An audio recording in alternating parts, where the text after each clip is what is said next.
Assalamu alaikum class 6. I hope you all are fine and safe at your home. Today is 30th of April 2021 and the day today is Friday. So first of all, Juma Mubarak. Now let's come to our lesson. Okay, so what we discussed in our last lesson, Damisha, you will tell me what we discussed. Yes. First of all, we discussed the formation of coal.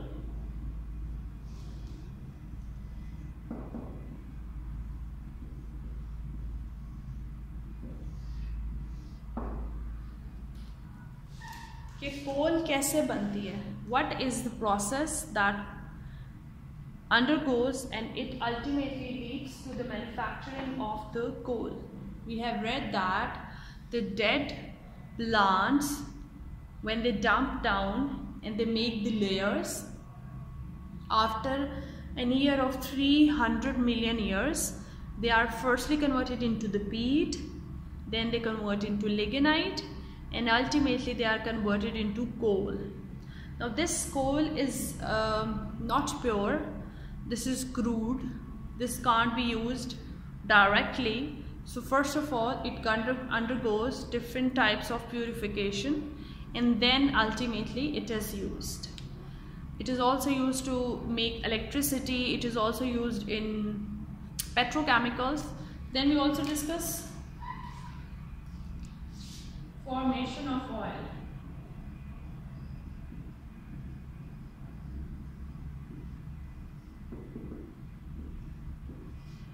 कि oil कैसे बनता है? Oil भी कुछ similar process से बनता है जैसे कि कोल बनता है. Now for the manufacturing of oil, the dead plants and animals that are in sea, when they die down, they start to dump at the end of और at the bottom of the sea. When they start to dump down at the bottom of the sea, they start to make the layers.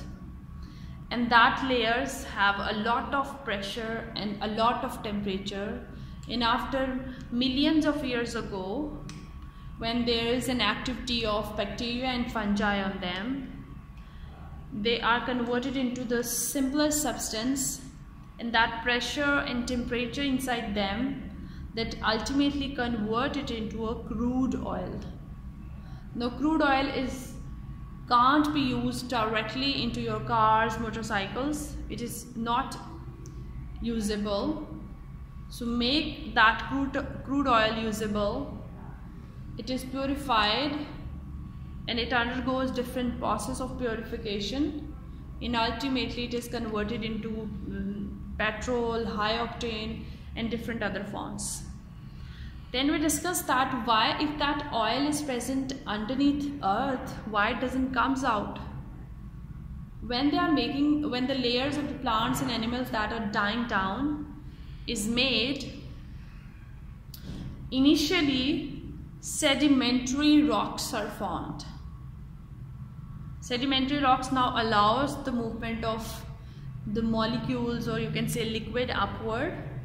But when this liquid reaches to the surface of impermeable rocks, those rocks blocks the passage of oil and they are trapped inside the earth in the form of oil pockets. The next question that comes in our mind, that oil is present under gases. Gases का जो आपको मिलती हैं, जो आपको ज़ख़ीरा मिलता है, वो ऊपर होता है, लिक्विड्स का नीचे होता है. क्योंकि लिक्विड थिक होता है, उसका वॉल्यूम ज़्यादा होता है एज़ कम्पेयर टू गैस का वॉल्यूम इतना ज़्यादा नहीं होता. After that we discuss the dangerous effects of the burning of the coal and the petrol on human beings, on earth, on plants. पहली तो बात ये है कि जब ये डेंजरस गैसेस निकल रही होती हैं, जैसे गाड़ी का धुआं निकल रहा है, इंडस्ट्रीज से केमिकल्स एक तो वेस्ट होते हैं जो वाटर पोल्यूशन करते हैं, उसके अलावा जो धुआं निकल रहा है वो एयर पोल्यूशन कर रहा है. और एयर अल्टीमेटली वो चीज़ है जहाँ पे आप ब्रीथ कर रहे हैं. सो अगर आप कुछ कंटेमिनेटेड ब्रीथ कर रहे हैं so that means that you will fall sick. यही होता है। अब हम तो बीमार होते ही होते हैं, हमारा इन्वायरमेंट जो है, इन्वायरमेंट का नेचुरल साइकिल है, वो डिस्टर्ब हो रहा है। वो कैसे डिस्टर्ब हो रहा है? वो ऐसे डिस्टर्ब हो रहा है कि कुछ जो गैसेस हैं they will move up into the space and they form a blanket.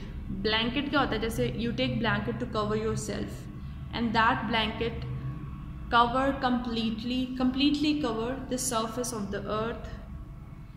So when it rains, तो क्या होता है कि बारिश के कतरों के साथ मिलकर कुछ केमिकल्स नीचे आते हैं और अल्टीमेटली क्या होती है? Acid rain. अब एसिड रेन बहुत ज़्यादा डेंजरस है, इसीलिए कहा जाता है कि जब सीज़न की पहली बारिश हो, मतलब बहुत अरसे बाद जब बारिश होती है, इसका मतलब है कि बहुत ज़्यादा पोल्यूटेड केमिकल्स ऊपर अर्थ एयर में चले गए हैं, स्पेस में, तो बहुत ज़्यादा पोल्यूटेड केमिकल स्पेस में चले गए हैं। सो जब बारिश होगी तो उन्होंने नीचे तो आना है, तो जिसकी वजह से it is always advise not to take shower in the rain that is after a long time और first rain of the season. Okay, what next? Now sun is emitting some rays that are coming to the earth. जैसे आपने reflection पढ़ा था, reflection में क्या होता है कि एक रे आई और रिफ्लेक्ट बैक कर दी। रिफ्लेक्शन में होता है कुछ एब्जॉर्ब हो जाता है इसका पार्ट। नाउ जब ये रेस अर्थ पे आती है ना, अर्थ कुछ रेस को तो अपने अंदर एब्जॉर्ब कर लेती है और कुछ रेस को रिफ्लेक्ट बैक करती है, उनको वापस भेजती है। बट क्योंकि वो रेस वापस जाती हैं, लेकिन ऊपर तो ब्लैंकेट ऑफ गैसेस बना हुआ है और वो ब्लैंकेट किसी को अंदर और बाहर नहीं आने दे रहा। अल्टीमेटली क्या हो रहा है इसके रिजल्ट में? अब देखो हीट वेव्स हैं, तो उससे क्या होगा? टेम्परेचर तो इंक्रीज़ होगा, टेम्परेचर इंक्रीज़ होगा तो ग्लेशियर्स पिघलेंगे, ग्लेशियर्स पिघलेंगे तो क्या होगा? फ्लड्स आएंगे, क्योंकि रिवर्स में पानी ज़्यादा होगा। आप देखो इसके अलावा गर्मियों में इतनी ज़्यादा गर्मी होती है that it is unbearable. So that is global warming. Global warming means the globe is warming. We discuss the acidic rain, sorry acid rain, now comes global warming.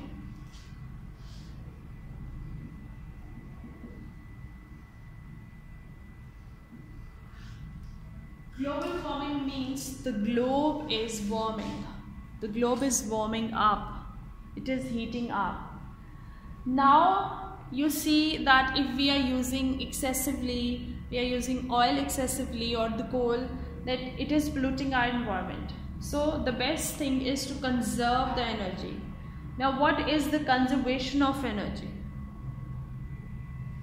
Conservation actually means here is to make the best use of the energy that is supplied to you. जो भी energy आपके पास आ रही है उसका best use आपने करना है। और बेस्ट यूज़ कैसे कर सकते हैं आप? कि आप उसके यूज़ को कम कर दें और उसके अलावा आप एक मिनिमम यूज़ करें, लेकिन उसको अच्छे से करें। What happens if we heat something? That energy goes into the atmosphere and that cannot be recaptured and regained. When it can't be recaptured, regains, that means the energy is wasted, and same the money is wasted. जैसे हमने petrol लिया, everybody went on their own car and the conveyance, whatever they have. So at the end of day, what happens? So we burnt a good amount of petrol, so the energy is also wasted. Same, the money is wasted. If it is costing you 1500 for a day, you can also manage that in 500 or 600 by using one conveyance. Is it possible? Then there is another way of, you can say another way where you can reduce the heat loss, and that is insulation. Insulation क्या होता है? Insulation आपको पता है, insulators क्या होते हैं? Insulation and insulators,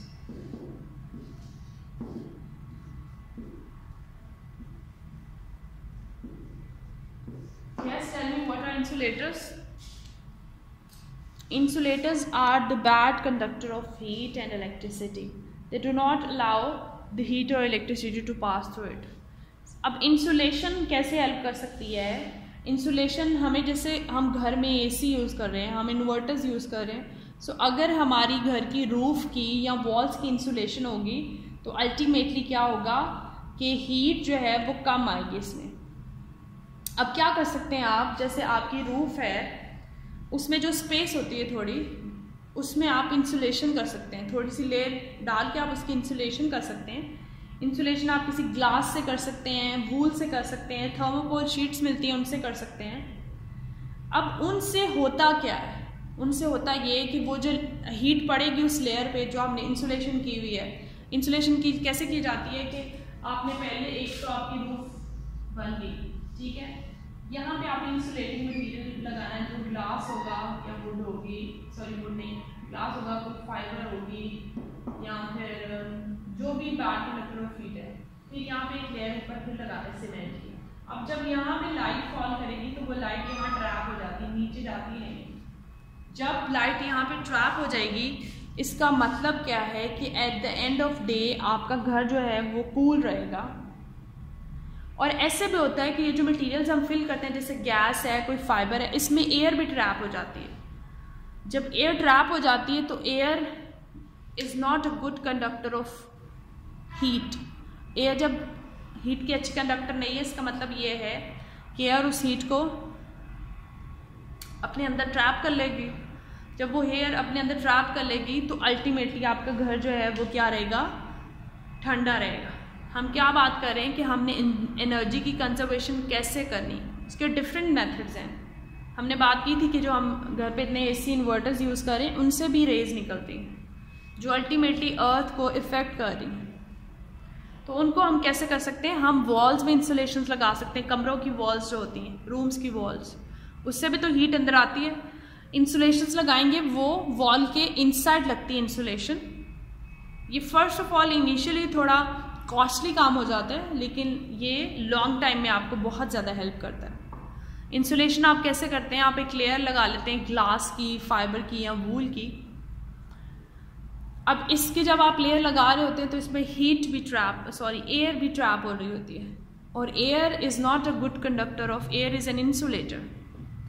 When air is an insulator, ultimately what will happen when the sun rays will fall on the roof, they will reflect back, and if they are absorbed, they will be trapped inside that specific place and they will not move forward, because the thing that we filled inside it is not a good conductor of heat and electricity. Another method of conserving the heat or another method of conserving the heat is double glazing. Now glazing हम किसको कहते हैं? जब हम कोई भी mirror लगाते हैं तो that is called as glazing. हम विंडोज़ में मिरर फ्रेम्स अटैच करते हैं। So the action of installing the mirror in a window is called as glazing. What is it called as? Glazing.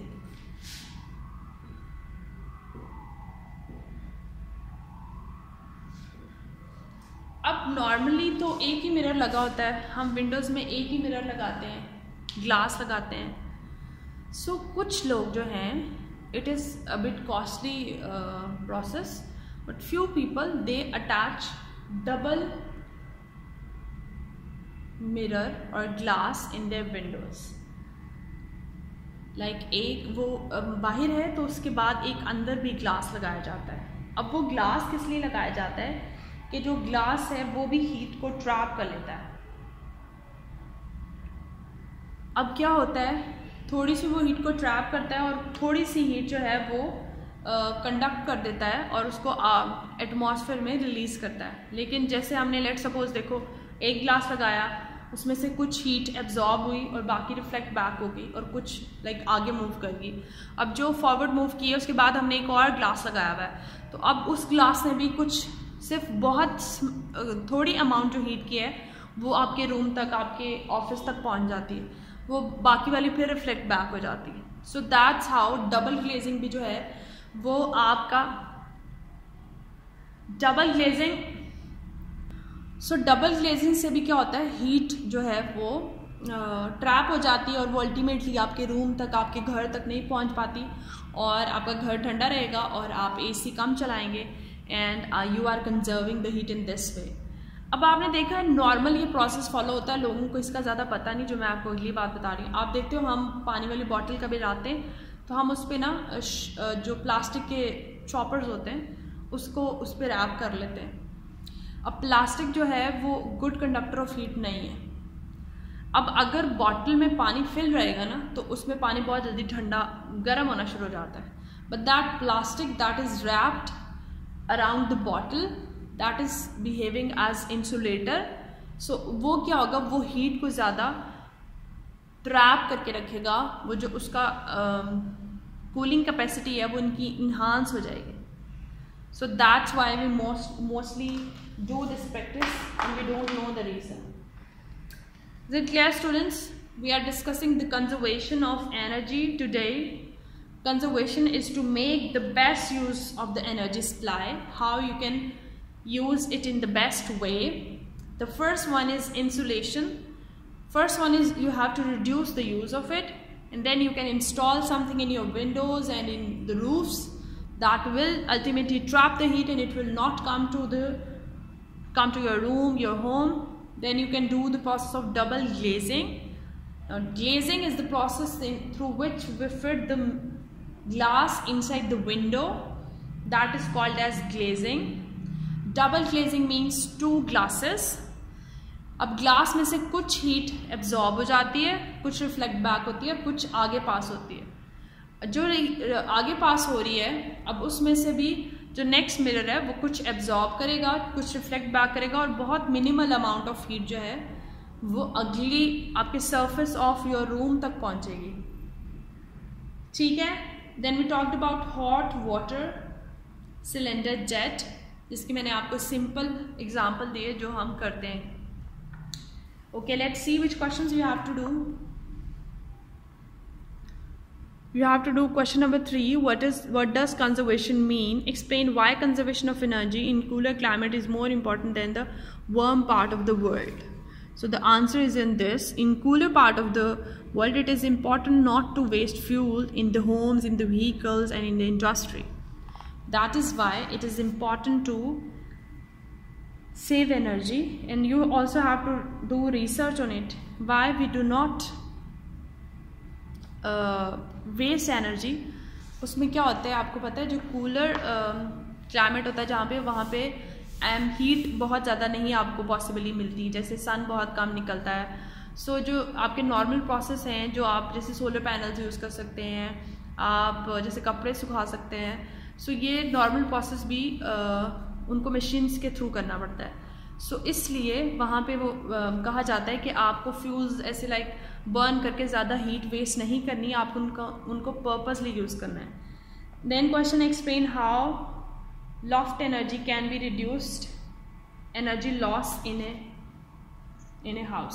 So you have to write about insulation, that how insulation can help you in conserving the energy. Okay, I hope it's clear. You have to read page number 38 and 39.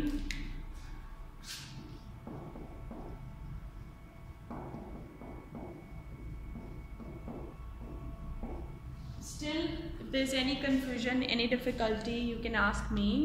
You have to do only 2 questions for your weekend. That is question number 3 and 4. Write down the questions in your copy and their answers as well, and learn them as well. Okay students, I will upload this video, and for the questions obviously you have to watch the video and then you will find out about the questions. Allah Hafiz students, happy learning.